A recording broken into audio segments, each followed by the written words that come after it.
президент توجیکستان امامعلی رحمان که 16 سپتامبر سال 2022 از زمان اشتراکش در نشست سران کشورهای عضو سازمان همکاری‌های شانگهای در سمرقند در طول 11 روز یگان بار در مظهر عام ظاهر نشده بود. روز 27 سپتامبر در ملاقات با استادان و دانشجویان دانشکده زبانها سخنرانی کرده، همچنین در مراسم افتتاح گمنازیه نوردین در پایتخت اشتراک کرده است. اشتراک امامعلی رحمان در حالی است که برای چنین مدت طولانی یعنی 11 روز غیب زدن او سر و صداهای گوناگونی را در جامعه به وجود آورده و اخیراً شام 26 سپتامبر این همه سر و صداها را ژورنالیست تاجیک مقیم آلمان داداجان عطاولویف رسانه‌ای کرد. او در مطلب کوتاه با نام طلب شفا در فیسبوک نوشت: بعد نشست سمرقند پرزیدنت تاجیکستان در بستر بیماری است. از همه خواهش می‌نمایم که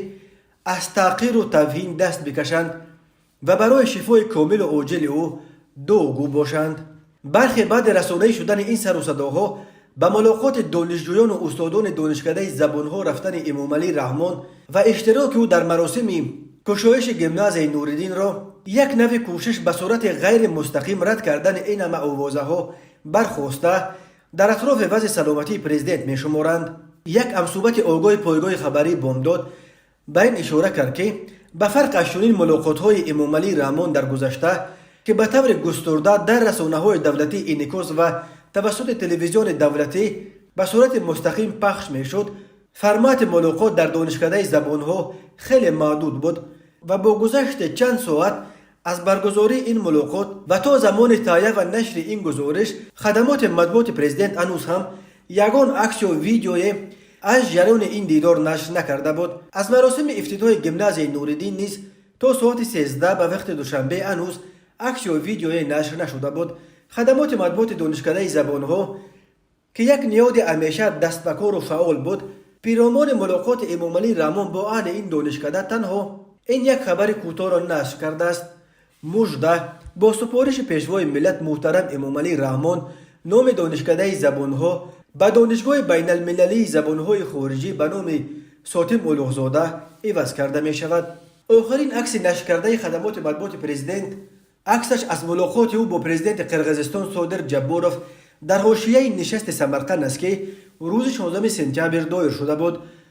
در 11 روز آخر خدمات مطبوعات امامعلی رحمان درباره فعالیت‌های او همچون رهبر کشور تنها چند خبر کوتاه درباره گفتگوی تلفنی روز 18 سپتامبر با پرزیدنت روسیه ولادیمیر پوتین، صحبت تلفنی روز 20 سپتامبرش با پرزیدنت ازبکستان شفقت میرزیویف و صحبت 27 سپتامبر خبر ارسال برقیه تعزیه بازم به پوتین در رابطه به قتل